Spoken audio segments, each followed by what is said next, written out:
A myriad of market participants and trading venues facilitate the execution of equity and options orders.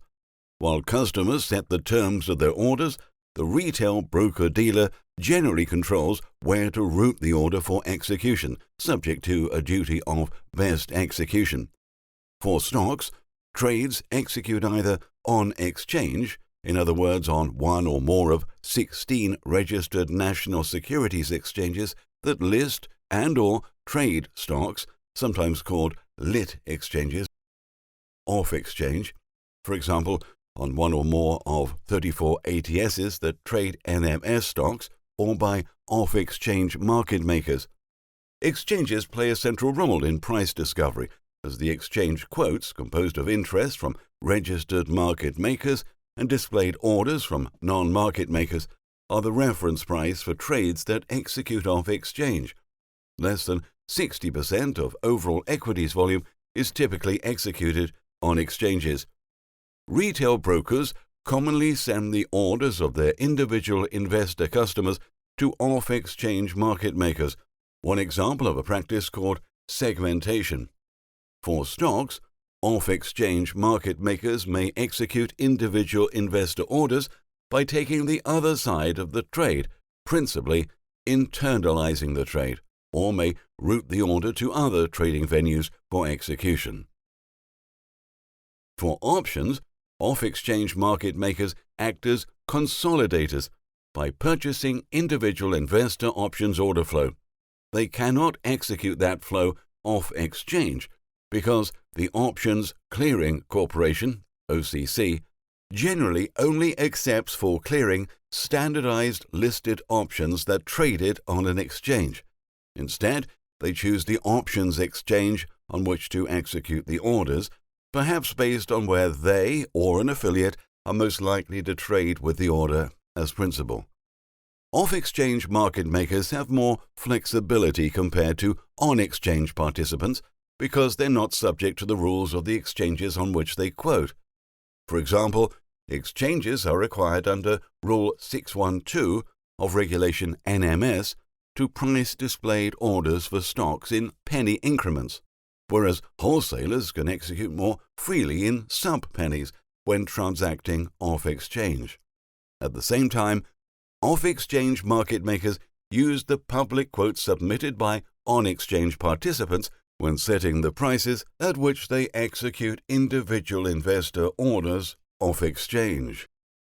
Off-exchange market makers use segmentation to mitigate one of the key risks traders face: prices moving against their positions after executing a trade.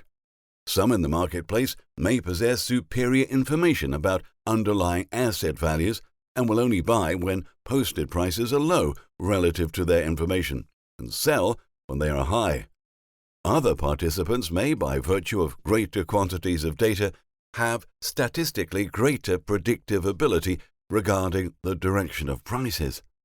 Because market makers are more likely to lose money when interacting with such order flow, they have an incentive to distinguish order flow that does not correlate with future price movements from order flow that does. The bid-ask spread, the difference between what a buyer is willing to pay and a seller willing to accept, normally compensates market makers for the risk that prices may move against them. To the extent that market makers can segment order flow that is less correlated with future prices, they can offer a lower spread when trading with this order flow. Besides differing in the motive for trading, such orders are more likely to be small, uncorrelated with one another, and thus one and done. In other words, not the first in a series of orders intended to transact a large amount of stock, which also allows for a tighter spread. Off-exchange market makers typically offer payment to the retail broker-dealer for the right to trade with its customer order flow, in other words, payment for order flow. These payments can create a conflict of interest with a retail broker-dealer. In contrast to fees and rebates charged or paid by exchanges, off-exchange payments are individually negotiated prior to trading between the retail broker-dealer and the off-exchange market maker. and the rates and amounts can vary substantially depending on the broker-dealer and its customer order flow. Off-exchange market makers may give the retail broker the choice of how to allocate those funds, either by applying some or all of that payment to improve the prices of its customers' orders, or by allowing the retail broker-dealer to keep part of the payment for itself. Most exchanges offer a form of payment for order flow wherein they compensate firms that provide liquidity with rebates and charge firms that take liquidity. For stocks, some exchanges have retail liquidity programs that allow special order types to interact only with designated retail orders, which may be supplemented by pricing incentives. For options, these come in the form of marketing fees as well as transaction rebates. In contrast to wholesalers, as well as ATSs, pricing incentives offered by equity and options exchanges are considered to be rules of the exchange. So, these pricing incentives are subject to the filing requirements of the Exchange Act and must be publicly posted.